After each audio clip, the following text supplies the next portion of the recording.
In my first talk, I traced the history of Barnet Museum and explained how local history matters in grounding us in our ancient landscape, reminding us of how things used to be, and making us proud of where we live. Now let me take you on a short tour inside 31 Wood Street and end with a snapshot of how the museum is run and where it is going. After enjoying the pretty courtyard garden at the front of the museum, one of the first things to spot as you enter the main door is a timeline of the history of Barnet. This runs along the ground and first floors, spanning more than 1,000 years and starting with 1005, when King Ethelred gave Barnet to St Albans Abbey. On the ground floor, back room, there is a display of medieval history and archaeology focusing on the Battle of Barnet, 1471, including a Neolithic arrowhead and axe. And in the lower centre of this slide, you can make out a splendid medieval cooking pot in perfect condition. You can also see two paintings of the battle. The one in the middle depicts the hand-to-hand fighting at its fiercest and gives an idea of the confusion caused by the mist on that Easter day in 1471. The other on the right, by a local artist, Keith West, is a very large painting in the heroic style of the aftermath of the battle, showing the King, Edward IV, the victorious son of York, having prayers said over the bodies of the vanquished leaders of the Lancastrians, the Earl of Warwick and his brother Montague. The painting is full of imagery and interest and much admired by visiting students. On the bottom right, you can see our new recently installed archaeological display cabinet. This contains artefacts from the battle, original cannonballs, a collection of medieval spurs, and many other finds from the recent archaeological dig of the probable battlefield site. And we're hoping to include in the display in due course several arrowheads and the seal of the Earl of Warwick, currently in archive at the British Museum. In the ground floor, front room, are a collection of household items given to us by Barnet residents, from the kitchen, laundry, house cleaning, memorabilia of Barnet's famous cattle and horse markets, including a facsimile of the original ancient charter. Also the George Medal of Joseph Carley, a brave ARP warden from World War II. Pub signs of taverns sadly no longer with us, an echo of Barnet's long coaching history, the Wellington and the Salisbury. And last but not least, the museum shop, and here you can see our curator in the foreground and two volunteers at the back. We arrive at the staircase and a gallery of paintings, prints and photographs, replica Battle of Barnet banners, over 70 of which have been created for display along Barnet High Street at the time of the medieval festival. Now down to the basement, and a collection of costumes, including the last pearly king, queen and princess of Barnet. Dolls, toys, embroidery samplers made by children in Victorian times as young as 8. And a tribute on the upper right of the slide to the local RAF ace of World War II, Don Cochrane. Moving up to the top floor, front room, you can explore Barnet in World War II, including D-Day, rationing, fire brigade, bomb maps, and an unexploded bomb casing. See the photo at the top left. Also the High Street, cinema in Barnet, schools, Royal Commemorative China, hospitals, including an architectural model of Friern Hospital which took as many as 2,600 patients, and medicine, churches, pubs, a milk cart, top right, recalling our farming heritage and achievements by local people. One artefact is the ventilator from Barnet Hospital, which is said to have saved the life of Elizabeth Taylor. A treasure trove of local memories which would otherwise be lost. Then, Top floor, back room. We can explore Barnet in World War I, including artefacts from the German airships shot down over Cuffley and Potter's Bar, the handsome Margaret Road School War Memorial, a fascinating war story of Cyril Smith, death pennies, distinctive medals given to the families of those who died in World War I, and trench arched. How the railway and General William Booth of the Salvation Army came to Hadley Wood.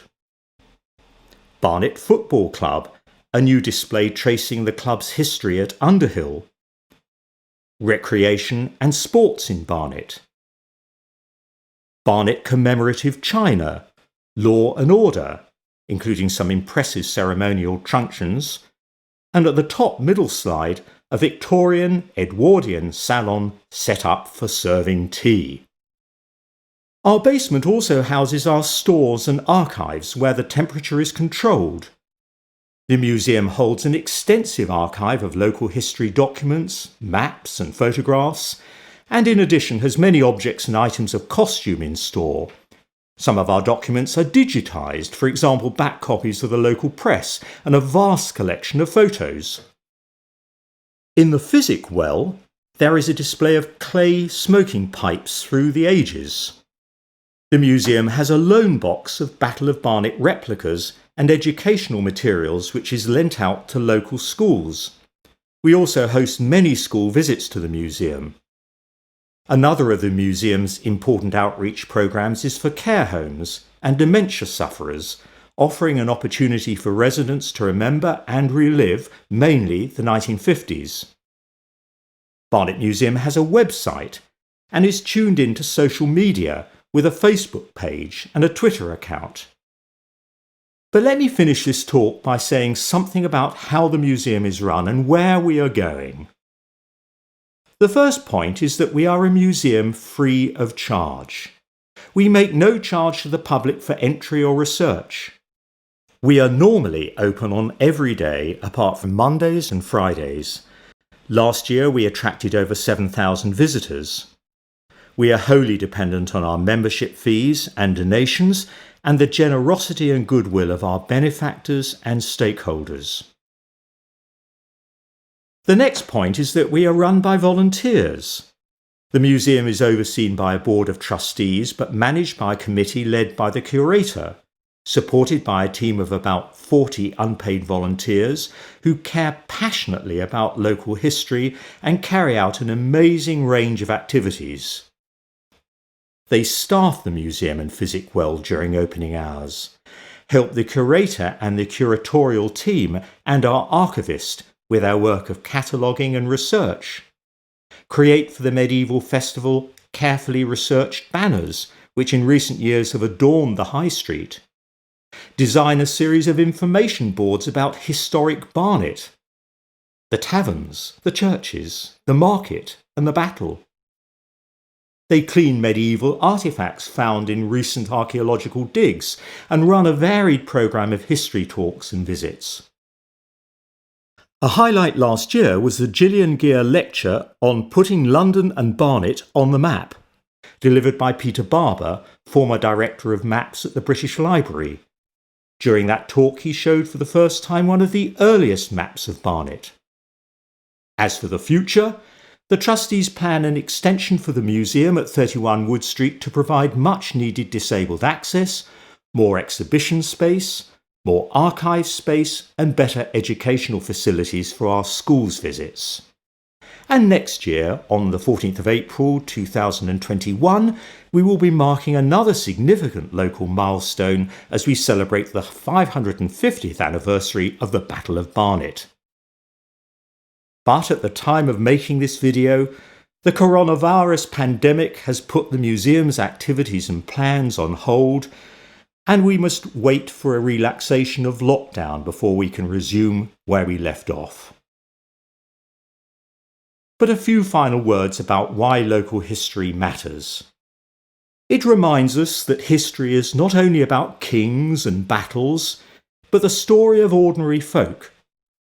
About the people who sold refreshments to weary coach travellers stopping off at Chipping Barnet, and took their livestock to Barnet Market, who brewed beer on Hadley Green and grazed their cattle on Hadley Common, who buried their infants in the churchyard of St Mary's, Monk and Hadley, and educated those who survived at Queen Elizabeth's School in Tudor Hall, who watched the Bees win the FA Amateur Cup in 1946, who fought and died on the battlefields of World Wars I and II, and who, in our own day, worked valiantly on the front line at Barnet General Hospital and in our local care homes, while the rest of us lived through the extraordinary conditions of a global pandemic.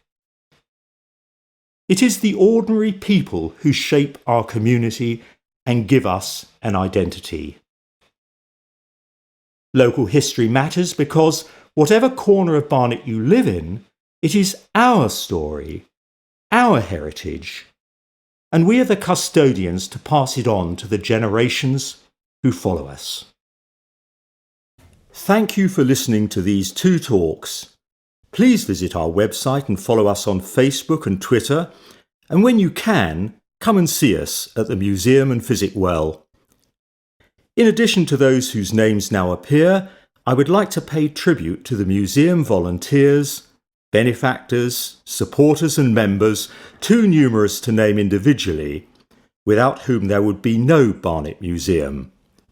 To you all, a very big thank you.